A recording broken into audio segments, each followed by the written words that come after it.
Hello students, मैं doctor Ashutosh Upadhyay आपके और हमारे channel geography by doctor Ashutosh में आपका स्वागत करता हूं। सर्वप्रथम गुरु पूर्णिमा पर्व की आप सभी को बहुत बहुत हार्दिक शुभकामनाएं। आप निरंतर प्रगति करें और प्रगति के पथ पर अग्रसर हों, यही कामना करते हो। जल्दी से जल्दी आपका सिलेक्शन हो। अब हम पिछले वीडियो में आपने देखा था कि हमने भारतीय भूगोल की श्रृंखला के अंतर्गत हिमालय की उत्पत्ति कैसे हुई, इंडो ऑस्ट्रेलियन एवं अफ्रीकन प्लेट कैसे यूरेशियन प्लेट से टकराई, तैतीस सागर के अवसाद ऊपर उठे और हिमालय का जन्म हुआ, इस पर हमने चर्चा की थी। अब उसी के अंतर्गत दूसरे वीडियो में हम हिमालय के विभिन्न भागों पर, हिमालय का कैसा भौगोलिक विभाजन है, कितने भागों में हिमालय बटा हुआ है, कैसे एग्जाम में क्वेश्चन आते हैं, कौन कौन सी पर्वत श्रृंखलाएं जो हैं ये हिमालय के किस भाग में स्थित हैं, कौन कौन से प्रसिद्ध पर्यटन स्थल हैं जो कि हिमालय में स्थित हैं। इसके अलावा हिमालय जो है, हिमालय से एग्जाम्स में, चाहे वो वनडे एग्जाम हो, चाहे पीएससी का एग्जाम हो, किसी भी एग्जाम में किस प्रकार के क्वेश्चंस आते हैं उनको हम आज स्टडी करेंगे, उन पर हम चर्चा करेंगे और उनके विभिन्न बिंदुओं से हम अवगत होंगे। सबसे पहले प्रारंभ करने से पहले मैं ये बताना चाहता हूँ, हिमालय एक संस्कृत भाषा का शब्द है जो दो शब्दों से मिलकर बना हुआ है, हिम धन आलय। हिम अर्थात बर्फ, आलय यानी स्थान या घर, अर्थात बर्फ का स्थान या बर्फ का घर। तो आप जानते हैं कि हिमालय का सबसे ऊपर वाला भाग, ट्रांस हिमालय वाला सेक्शन जो है या महान हिमालय वाला सेक्शन है, इसमें चारों ओर बर्फ होती है, इसलिए इस क्षेत्र को हिमालय बोला जाता है। अब हम इसके विभिन्न भागों पर चर्चा करेंगे। सबसे पहले आपको यह जानना आवश्यक है कि बहुत सारे तकनीकी या टेक्निकल वर्ड्स आते हैं कि हिमालय एक भूगर्भिक दृष्टि से युवा एवं नवीन पर्वत है और बनावट की दृष्टि से बलित पर्वत है और विश्व की सबसे नवीनतम घर्षित मूर्धा श्रेणी है। तो पहले तो हम इस चीज को समझ लें कि युवा एवं नवीन कैसे है। तो देखिएगा विद्यार्थियों, हमने आपको बताया था कि जो हिमालय की उत्पत्ति में अभिसारी प्लेटों में गति हुई थी, यानी प्लेटों की गति का एक जो भाग है अभिसारी गति। तो मान के चलिए ये हमारी प्लेट थी,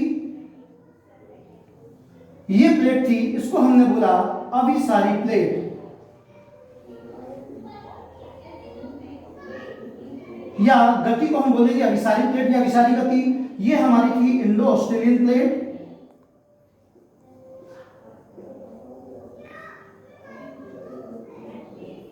और ये हमारी थी यूरेशियन प्लेट।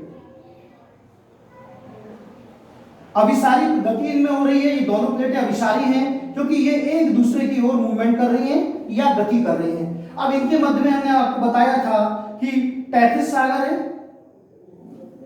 33 सागर है। तो ये भी प्लेटें एक दूसरे की ओर आई तो इनके जो अवसाद थे, इनके अवसाद जो हैं, इन अवसादों में ये अवसाद जो थे ये एक दूसरे की प्लेट के ऊपर एक दूसरे के निकट आने के बाद इन अवसाद जो हो गए ये धीरे धीरे ऊपर की ओर उठने लगे और ऊपर की ओर उठने के साथ साथ इनमें बलन पड़ने लगा, अर्थात फोल्ड पड़ने लगा। इसीलिए हिमालय पर्वत बलित पर्वत का उदाहरण है। देखिए, एक सिंपल एग्जांपल से भी हम समझ सकते हैं कि मान लीजिए एक चादर है, उस चादर को दोनों ओर से प्रेस किया जा रहा है, एक ओर से कोई दूसरा व्यक्ति कर रहा है, एक ओर से आप कर रहे हैं। प्रेस करेंगे तो धीरे धीरे धीरे क्या होगा, उसके मध्य में फोल्ड पड़ेगा। देखिएगा ये चादर है, इस चादर को यहां से प्रेस करो, यहां से प्रेस करो तो आप देखोगे ये चादर ऐसी हो जाएगी, अर्थात चादर में क्या पड़ रहा है, फोल्ड पड़ रहा है। इसी प्रकार जब हिमालय में इंडो ऑस्ट्रेलियन प्लेट और यूरेशियन प्लेट एक दूसरे के निकट आ रही थी तो इसमें टेंशन उत्पन्न हो रहा था। तो ये टेंशन प्रेशर के कारण क्या हो रहा था, ये अवसाद क्या थे, धीरे धीरे ऊपर उठ रहे थे। तो इनमें क्या पड़ रहा था, इनमें फोल्ड पड़ रहा था, जिसे हम बलन कहते हैं। इसीलिए हिमालय एक बलित पर्वत है। अब देखिए, युवा एवं नवीन इसलिए बोला जाता है क्योंकि ये हिमालय जो है उसकी ग्रोथ जो है ये अभी भी हो रही है। हिमालय की जो ऊंचाई है ये निरंतर बढ़ रही है। इसका सबसे अच्छा प्रमाण आप देखते हैं कि भूकंप आपको सुनने में आता है कि यहाँ भूकंप आया है, और भूकंप मैक्सिमम आपको इन्हीं प्लेटों के किनारों पर पड़ेंगे क्योंकि जो प्लेटों के किनारे होते हैं यही तेजी से टकराते हैं। जब ये तेजी से टकराते हैं तो आप यदि भारत के परिप्रेक्ष्य में देखेंगे तो आपको मैक्सिमम नेपाल वाला क्षेत्र है, उत्तराखंड का क्षेत्र है, उत्तर प्रदेश का क्षेत्र है, बिहार का क्षेत्र है, इन्हीं क्षेत्रों में आपको भूकंप ज्यादा सुनने मिलते हैं। रीजन क्या है, ये प्लेटों के किनारे पर है, इंडो ऑस्ट्रेलियन प्लेट के किनारों पर है। तो इसीलिए इसको युवा एवं नवीन बलित पर्वत कहा जाता है। अब हम देखते हैं हिमालय के विभिन्न भौगोलिक विभाजन के आधार पर कितने भागों में इसको बांटा गया है, किस प्रकार से वनडे एग्जाम एवं पीएससी एग्जाम्स में इससे क्वेश्चंस आते हैं, और बहुत ही इंपॉर्टेंट पोर्शन है, चाहे वनडे एग्जाम हो चाहे पीएससी का एग्जाम हो। और पूरी इंडियन ज्योग्राफी का मेरा सबसे फेवरेट टॉपिक हिमालय है, तो मैं आपको बिल्कुल बेसिक से स्टार्ट करूंगा, इनके संबंधित बिंदुओं को बताऊंगा, कौन कौन से क्वेश्चन एग्जाम में आते हैं। तो बहुत अच्छे से वीडियो को देखिएगा। वीडियो चाहे 1 घंटे चले, 1.5 घंटे चले, 2 घंटे, ये कारण नहीं है, आपके कॉन्सेप्ट क्लियर होना चाहिए। तो मैं आज सारे कॉन्सेप्ट आपके क्लियर करके जाऊंगा। तो अब हम स्टार्ट करते हैं, हिमालय के विभिन्न भागों को विस्तार से चर्चा करेंगे इस पर हम।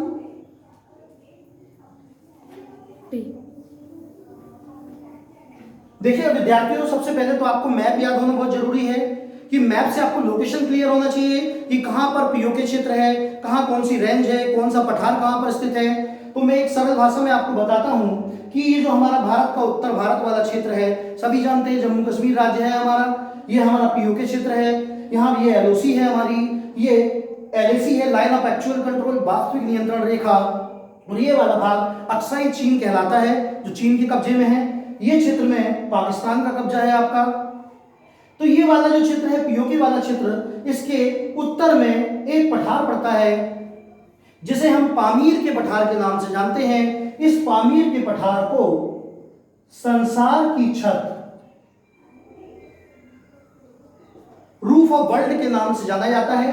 इस पामीर की जो पठार है, इस पामीर के पठार को माउंटेन नॉट भी कहा जाता है, पर्वतीय गांठ कहा जाता है। गांठ नॉर्मल वर्ड है, पर्वतीय गांठ। गांठ क्या होती है? जब किसी दो चीज को हम बांधते हैं तो एक नॉट बनती है, तो ये माउंटेन नॉट कहा जाता है, पर्वतीय गांठ कहा जाता है। क्यों कहा जाता है इसे भी समझें। तो देखिएगा, इस पामीर के पठार के पश्चिम क्षेत्र में एक पर्वत फैला हुआ है अफगानिस्तान तक, जिसे हम हिंदुकुश पर्वत के नाम से जानते हैं। और इसी पामीर के पठार के उत्तर पूर्वी क्षेत्र में या पूर्वी क्षेत्र में चाइना तक फैली हुई है, तिब्बत क्षेत्र में क्युनलुन श्रेणी है। ये जानना इसलिए आवश्यक है कि पामीर के पठार को हम क्यों पर्वतीय घाट कहते हैं, क्योंकि देखिए इसी पठार के दोनों ओर से, मतलब इस तरफ से हिंदुकुश पर्वत पश्चिमी क्षेत्र से और पूर्वी क्षेत्र से क्युनलुन श्रेणी आकर उस पर मिल जाती है, तो ये एक नॉट का काम करता है। इसलिए इसे पामीर के पठार को हम पर्वतीय घाट के नाम से जानते हैं। अब देखिए हम प्रारंभ करते हैं। हिमालय का विभाजन यदि बात करेंगे, भौगोलिक विभाजन, तो हिमालय को 4 प्रमुख भागों में बांटा गया है। इनको अलग अलग नामों से भी जाना जाता है। पहले हम इनके नाम देख लें, किन किन नामों से जाना जाता है। सबसे पहला विभाजन है ट्रांस हिमालय, टैथीस हिमालय, पार हिमालय या तिब्बत हिमालय।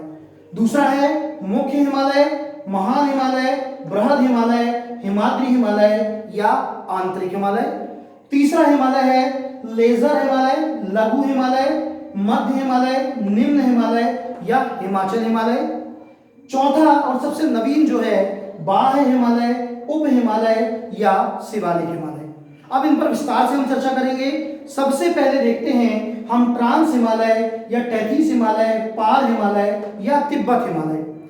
देखिएगा, सबसे पहली चीज तो जो ट्रांस हिमालय या पार हिमालय या तिब्बत हिमालय है, ये हिमालय का निर्माण जो हुआ है ये यूरेशियन प्लेट से हुआ है। ट्रांस हिमालय या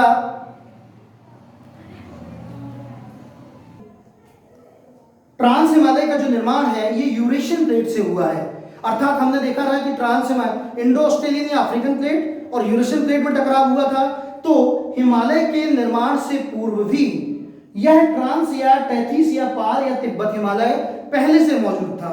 देखिए समझ लीजिएगा, इसमें कुछ ज्यादा विशेष नहीं है। मान लीजिए हिमालय का निर्माण हो रहा था, तो यहां पर यह हिमालय का एक भाग, ट्रांस हिमालय का एक भाग, मतलब यूरेशियन प्लेट जो है उससे, इस यूरेशियन प्लेट से एक पर्वत का निर्माण पहले से हो चुका था।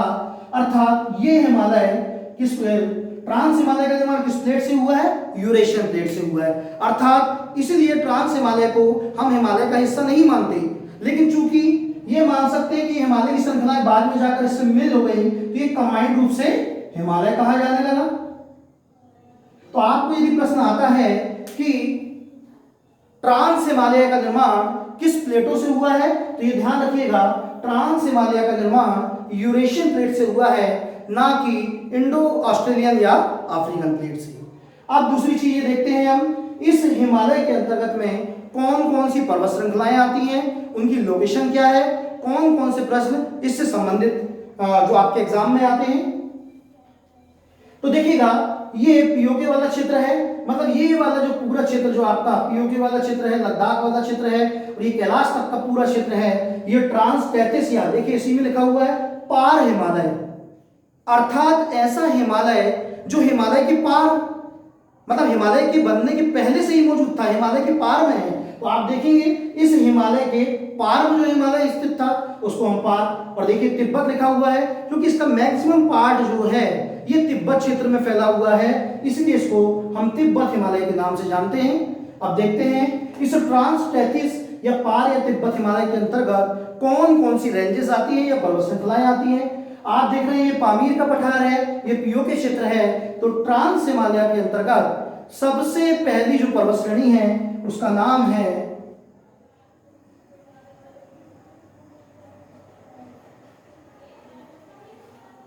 ट्रांस हिमालय के अंतर्गत सबसे पहली पर्वत श्रेणी का नाम है काराकोरम।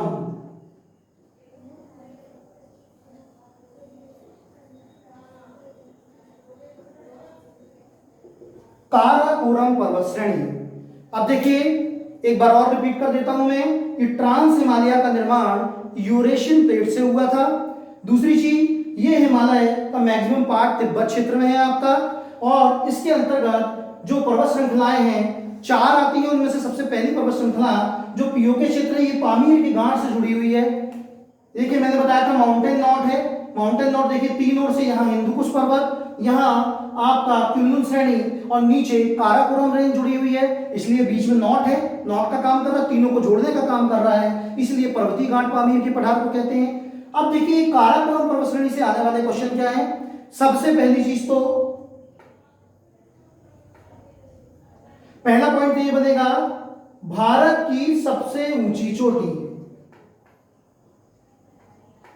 भारत की सबसे ऊंची चोटी आपने बुक्स में पढ़ा होगा, जिसे हम गॉडविन ऑस्टिन, गॉडविन ऑस्टिन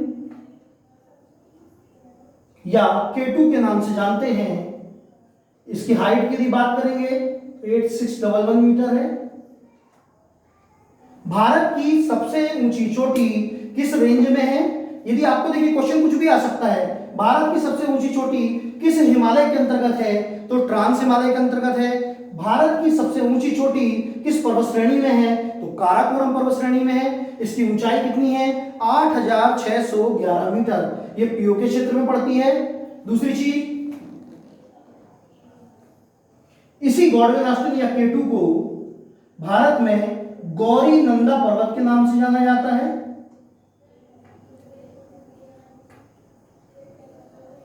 इसी केटू को, जो भारत की सबसे ऊंची चोटी है, इसे गौरी नंदा पर्वत के नाम से भी जाना जाता है। तीसरी चीज, काराकोरम रेंज को उच्च एशिया की रीढ़ कहा जाता है, उच्च एशिया की रीढ़ कहा जाता है। काराकोरम जो पर्वत रेंज है, इसे उच्च एशिया की रीढ़ कहा जाता है। और आपको बताएंगे ये क्षेत्र कौन सा, पीओके है, पीओके क्षेत्र में मौजूद है।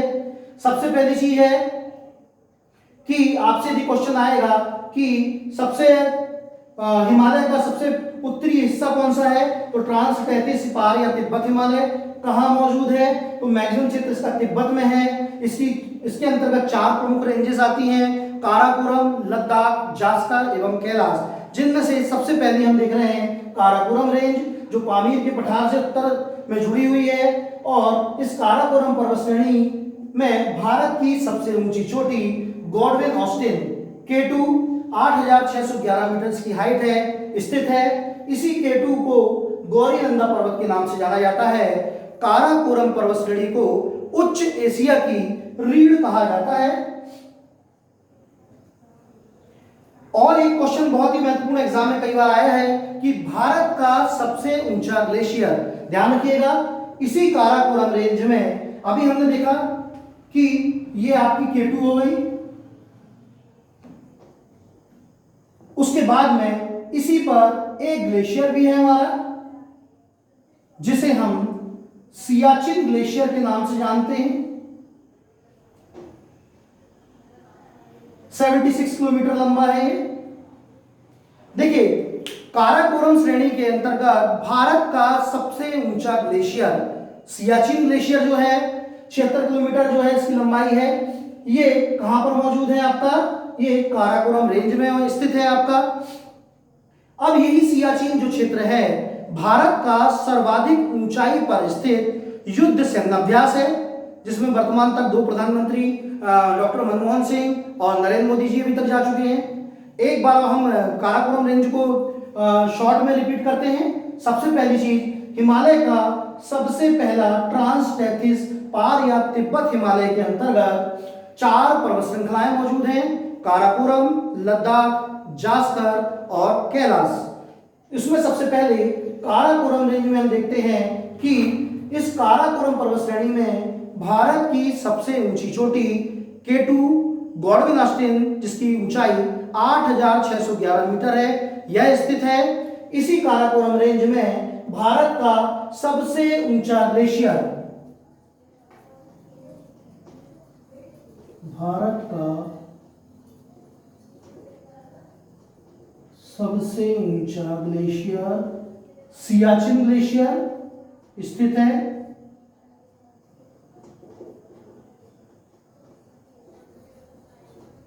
इसी काराकोरम पर्वत श्रृंखला को उच्च एशिया की रीढ़ के नाम से भी जाना जाता है। तो ये हमारे जो महत्वपूर्ण बिंदु थे, ये काराकोरम से रिलेटेड थे।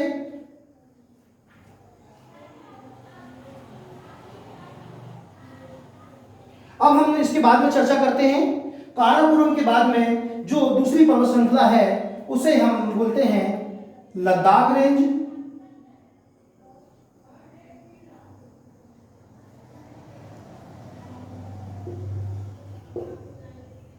तीसरी पर्वत श्रृंखला जो है हमारी, ये है जास्कर, और चौथी पर्वत श्रृंखला है जिसका नाम है कैलाश। देखिए, 4 पर्वत श्रृंखलाएं हमने इसलिए पहले बना ली कि वे विस्तार से चर्चा करेंगे हम इन पर। अभी हमने काराकोरम रेंज, जो काराकोरम पर्वत श्रेणी है, उस पर चर्चा की है। अब हम बात करते हैं लद्दाख। तो ये ध्यान रखिएगा कि ट्रांस हिमालय के अंतर्गत दूसरी जो पर्वत श्रृंखला है लद्दाख, इस लद्दाख में सबसे पहला तो पॉइंट आपका यही आएगा कि इसमें विश्व की सर्वाधिक तीव्र ढाल वाली, विश्व की सर्वाधिक तीव्र ढाल वाली चोटी, तीव्र ढाल वाली चोटी राकापोसी स्थित है। इस लद्दाख श्रेणी में विश्व की सर्वाधिक तीव्र ढाल वाली चोटी राकापोसी स्थित है, अर्थात कहां स्थित है, लद्दाख श्रेणी में है। इसके बाद और भी पॉइंट्स हैं कि विश्व का सबसे ठंडा स्थान द्रास, जिसका नाम सुना होगा, यह भी कहां पर आपका स्थित है, लद्दाख श्रेणी में स्थित है। अब देखिएगा, इसी काराकोरम एवं लद्दाख श्रेणी जो है, इसी के मध्य से एक रिवर हमने आपको बताई थी, श्योक रिवर, ये इसके मध्य से निकलती है। उसी में श्योक रिवर में बाद में नुब्रा नदी, उसकी सहायक नदी आकर मिलती है, और उसके बाद में यह नदियां आकर सिंधु नदी में मिल जाती हैं। तो ये लद्दाख श्रेणी हो गई। लद्दाख के बाद में आते हैं हम जास्कर श्रेणी में। तो ये ध्यान रखिएगा, हमारी जो सिंधु नदी का उद्गम होता है कैलाश मानसरोवर से, तो ये हमारी सिंधु नदी जो है, ये लद्दाख एवं जास्कर, इन 2 पर्वत श्रृंखलाओं के मध्य से प्रवाहित होती है। लद्दाख एवं जास्कर के मध्य से सिंधु नदी जो है ये प्रवाहित होती है, फिर पाकिस्तान में प्रवेश करती है। और अंतिम पर्वत श्रृंखला इसके अंतर्गत में है कैलाश। कैलाश मानसरोवर हमने पढ़ा था, अर्थात कि प्रमुख नदियां सिंधु, गंगा, ब्रह्मपुत्र, इनकी जन्मस्थली रही है कैलाश। और एक क्वेश्चन जरूर बनता है कि ट्रांस हिमालय के अंतर्गत कौन सी पर्वत श्रृंखला है जो भारत में मौजूद नहीं है, तो आप उसका आंसर लगाएंगे कैलाश पर्वत श्रेणी, जो कि तिब्बत क्षेत्र में स्थित है। एक बार हम फिर से रिवाइज कर लेते हैं ट्रांस हिमालय को। ट्रांस हिमालय, टेथिस हिमालय, पार हिमालय, तिब्बत हिमालय के अंतर्गत 4 पर्वत श्रृंखलाएं हैं। पहली है हमारी काराकोरम, दूसरी है लद्दाख, तीसरी है जास्कर और चौथी है कैलाश। इन चारों पर्वत श्रृंखलाओं में से कैलाश पर्वत श्रृंखला भारत में मौजूद नहीं है, यह तिब्बत में मौजूद है। अब इनसे संबंधित बिंदु हम एक बार और चर्चा करते हैं जो एग्जाम में आते हैं। सबसे पहली चीज काराकोरम पर्वत श्रृंखला। ये काराकोरम पर्वत श्रृंखला पीओके, पाक ऑक्यूपाइड कश्मीर, पाक अधिकृत कश्मीर क्षेत्र में उत्तर में जाकर पामीर की गांठ से मिली हुई है। सेकंड पॉइंट है कि काराकोरम पर्वत पर भारत की सबसे ऊंची चोटी केटू या गॉडविन ऑस्टिन, जिसकी हाइट जो है 8611 मीटर है, यह स्थित है। इस काराकोरम पर्वत श्रृंखला जो है इसको उच्च एशिया की रीढ़ कहा जाता है एवं गौरी नंदा पर्वत के नाम से जाना जाता है। और भारत का सबसे ऊंचा ग्लेशियर सियाचिन ग्लेशियर इसी पर्वत श्रेणी में स्थित है। और भारत का सबसे ऊंचाई पर स्थित युद्ध सैन्याभ्यास, जिसे हम सियाचिन के नाम से जानते हैं, वो भी यहाँ पर मौजूद है। उसके पश्चात हम आते हैं काराकोरम के बाद में लद्दाख श्रेणी में। तो लद्दाख जो है, ये श्रेणी जो है, इसमें विश्व की सर्वाधिक तीव्र ढाल वाली चोटी राकापोसी स्थित है। और उसके बाद में सिंधु नदी, सेकंड पॉइंट है सिंधु नदी इसी लद्दाख पर्वत श्रेणी को बुंजी नामक स्थान पर काटकर भारत के सबसे गहरे गार्ज जो 5200 मीटर समथिंग है का निर्माण करती है। उसके पश्चात भारत का सबसे ठंडा स्थान द्रास सेक्टर जिसको बोला जाता है, वो भी इसी लद्दाख श्रेणी में स्थित है। काराकोरम एवं लद्दाख श्रेणी के मध्य ही श्योक नदी जो है प्रवाहित होती है, जो सिंधु नदी में मिल जाती है। उसके पश्चात आते हैं हम जास्कर में। जास्कर श्रेणी की बात करते हैं तो लद्दाख एवं जास्कर इन दोनों श्रेणियों के मध्य ही सिंधु नदी प्रवाहित होती है। आपको इसके पहले भी हमने वीडियो सिंधु नदी में बताया था। सिंधु नदी लद्दाख एवं जास्कर दो पर्वत श्रृंखलाओं के मध्य में प्रवाहित होती है। उसके बाद चर्चा करेंगे हम कैलाश, जो कि कैलाश मानसरोवर का आपने नाम सुना ही होगा कि सबसे बड़ी और प्रमुख नदियां सिंधु, गंगा, ब्रह्मपुत्र, इनकी जन्मस्थली रहा है कैलाश। और ट्रांस हिमालय के अंतर्गत ऐसी पर्वत श्रृंखला जो भारत में मौजूद नहीं है वह है हमारी कैलाश मानसरोवर या कैलाश पर्वत श्रृंखला। इसके अंतर्गत में मानसरोवर झील आती है। ये तो था ट्रांस, टेथिस, पार या तिब्बत हिमालय। और अदर फैक्ट भी हमने आपको बता दिए कि ट्रांस हिमालय का निर्माण यूरेशियन प्लेट से हुआ है और इसे पार हिमालय इसलिए बोला जाता है कि हिमालय के उत्तर में यह पार पहले से मौजूद है और महत्वपूर्ण रूप से यह तिब्बत क्षेत्र में फैला हुआ है। यह हमारा हो गया ट्रांस हिमालय। अब हम कैसे डिसाइड करेंगे कि पार हिमालय या ट्रांस हिमालय कहां से प्रारंभ होता है?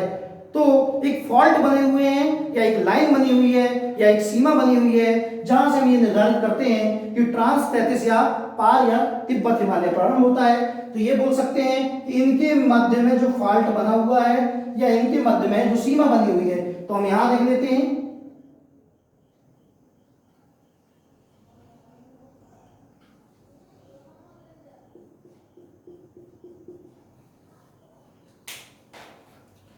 ट्रांस हिमालय एवं मुख्य या महान हिमालय के मध्य में जो सीमा रेखा या फॉल्ट है उसे हम बोलते हैं इंडो सांगपो सचर जोन या हिंज लाइन।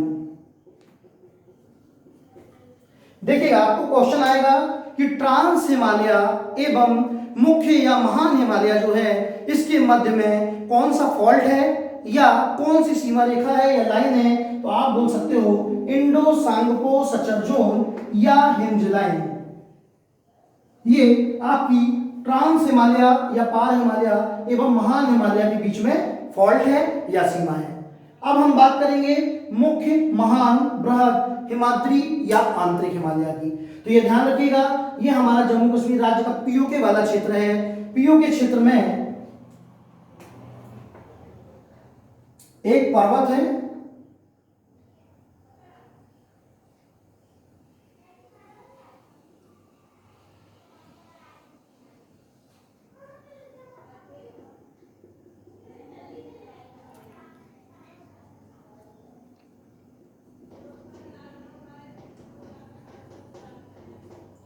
देखिए देखिएगा सेकंड जो मुख्य हिमालय या महान हिमालय है, अब देखिए महान हिमालय है, ग्रेट हिमालय, तो सबसे पहले तो हम आपको ये बता दें कि हमारा जो हिमालय हमने बताया इसका निर्माण यूरेशियन प्लेट से हुआ है, लेकिन हमारा जो हिमालय है जो इंडो ऑस्ट्रेलियन प्लेट या अफ्रीकन प्लेट से इसका निर्माण हुआ है वह हिमालय यहाँ से प्रारंभ होता है, इसलिए हम इसको मुख्य हिमालय बोलते हैं।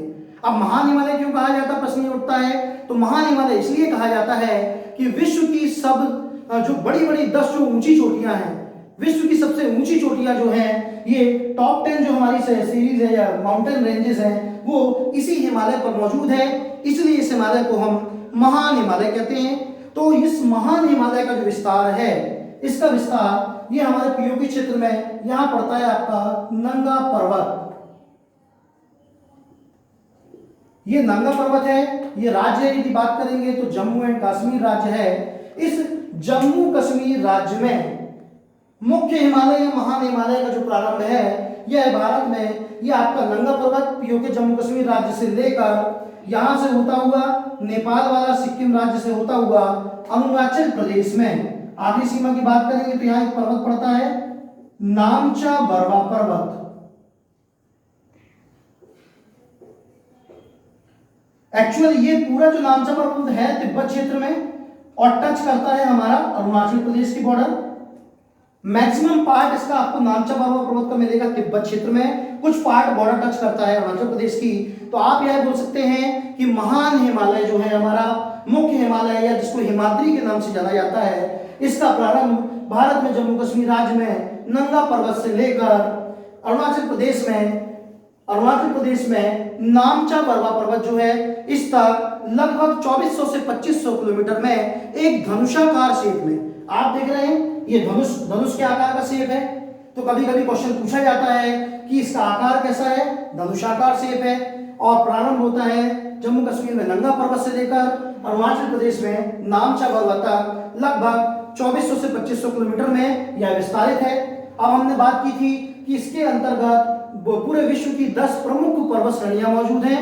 तो हम इनसे देखते हैं एग्जाम में क्वेश्चन किन किन पर्वत श्रेणियों से बनते हैं। कभी कभी इनका सीक्वेंस या क्रम पूछ लिया जाता है, पश्चिम से पूर्व के क्रम में जमाएं, पूर्व से पश्चिम के क्रम में जमाएं। तो एक इनकी प्रमुख पर्वत श्रेणियों के बारे में हम चर्चा करते हैं। तो प्रारंभ और अंत हमने देख लिया। अब देखते हैं इनमें कौन कौन सी पर्वत श्रृंखलाएं मौजूद हैं। सबसे पहले हम बात करते हैं, ये हमारा नेपाल क्षेत्र है, आप भी जानते हैं ये हमारा नेपाल है। नेपाल में एक पर्वत श्रृंखला है जिसका नाम है माउंट एवरेस्ट। ये जिसकी हाइट यदि बात करेंगे तो कहीं कहीं बुक्स में 8848 मिलता है, 8850 है, 8850 इसकी हाइट है, लेकिन ये डिपेंड करता है आपके ऑप्शन पे, तो दोनों को ध्यान रखिएगा।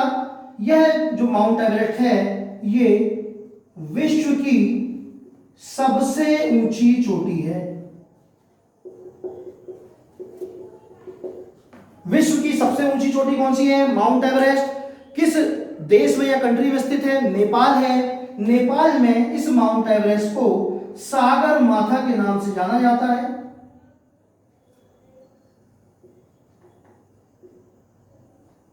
नेपाल में माउंट एवरेस्ट को सागर माथा के नाम से जाना जाता है। और जब तिब्बत क्षेत्र में जाएंगे तो तिब्बत में से चोमोलुंगमा के नाम से जाना जाता है। तो देखिए एग्जाम में आने वाले क्वेश्चन क्या है, विश्व की सबसे ऊंची चोटी कौन सी है? Mount Everest. कहां स्थित है? नेपाल में। हाइट पूछी जाएगी तो 8848 या 8850। नेपाल में इसको किस नाम से जाना जाता है? सागर माथा। तिब्बत या चाइना क्षेत्र में इसको चोमोलुंगमा के नाम से जाना जाता है। फिर पूछा जाएगा हिमालय के किस भाग का ये भाग में स्थित है, तो आप बता सकते हो महान या मुख्य हिमालय। ये तो प्रश्न हो गया माउंट एवरेस्ट से रिलेटेड। अब हम बात करते हैं दूसरी पर्वत श्रृंखला की। तो ये आपको पता है सिक्किम राज्य है। इस सिक्किम राज्य में एक चोटी मौजूद है जिसे हम बोलते हैं कंचनजंगा।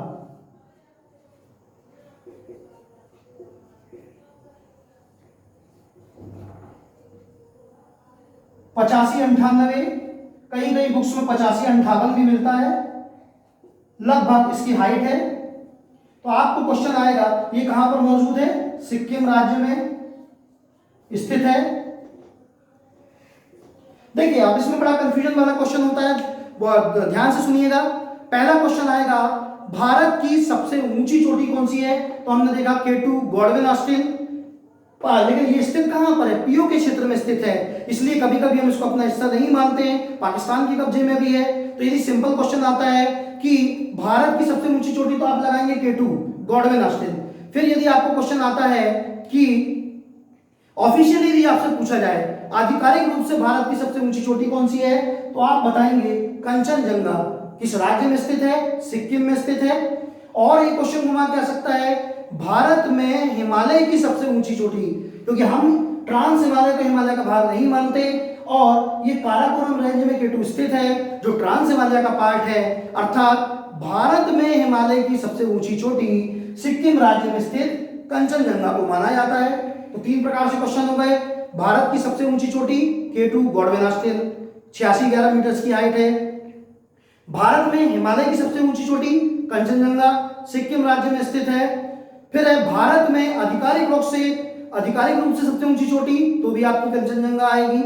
अब इसके अलावा और भी बहुत सारी पर्वत श्रृंखलाएं जो उसमें मौजूद हैं, उनके हम नाम देख लेते हैं, उनका सीक्वेंस देखते हैं कि पूर्व से पश्चिम के क्रम में और पश्चिम से पूर्व के क्रम में कैसी जमी हुई है। तो यहां हमने देखा नामचा पर्वत, फिर सिक्किम में कंचनजंगा, उसके पश्चात यहां पर आती है आपकी मकालू,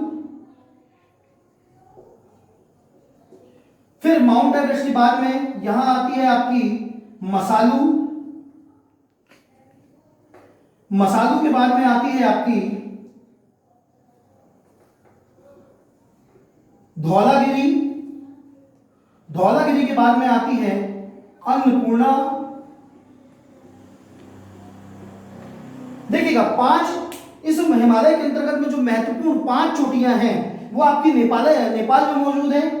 सबसे यदि हम पूरे सीक्वेंस की बात करें, देखिएगा हमने आपको बताया था, आप कहीं भी बैठे वी फार्मूला WE, जहां भी आपका W आएगा वो वेस्ट यानी पश्चिम है, और जहां E ईस्ट आएगा यानी पूर्व है। तो हमने आपको लिखा वी फार्मूला, मतलब ये हमारा पश्चिमी क्षेत्र है, ये हमारा पूर्वी क्षेत्र है। यदि आपको बोला जाता है पूर्व से पश्चिम के क्रम में मुख्य हिमालय के अंतर्गत आने वाली पर्वत श्रृंखलाओं को जमाइए, तो सबसे पहले नामचा पर्वत, फिर बाद में कंचनजंगा, फिर बाद में आपकी मकालू, उसके बाद में आपकी माउंट एवरेस्ट, फिर बाद में मसालू, फिर धौलागिरी, फिर अन्नपूर्णा। जिनमें से आपकी मकालू, फिर बाद में माउंट एवरेस्ट, मसालू, धौलागिरी और अन्नपूर्णा, ये 5 हमारी नेपाल में स्थित है। उसके बाद में ये उत्तराखंड राज्य है हमारा, उत्तराखंड राज्य में इसके पश्चात आएंगे तो आपकी आ जाएगी नंदा देवी, नंदा देवी के बाद में त्रिशूल, बंदरपूंछ, बद्रीनाथ, केदारनाथ।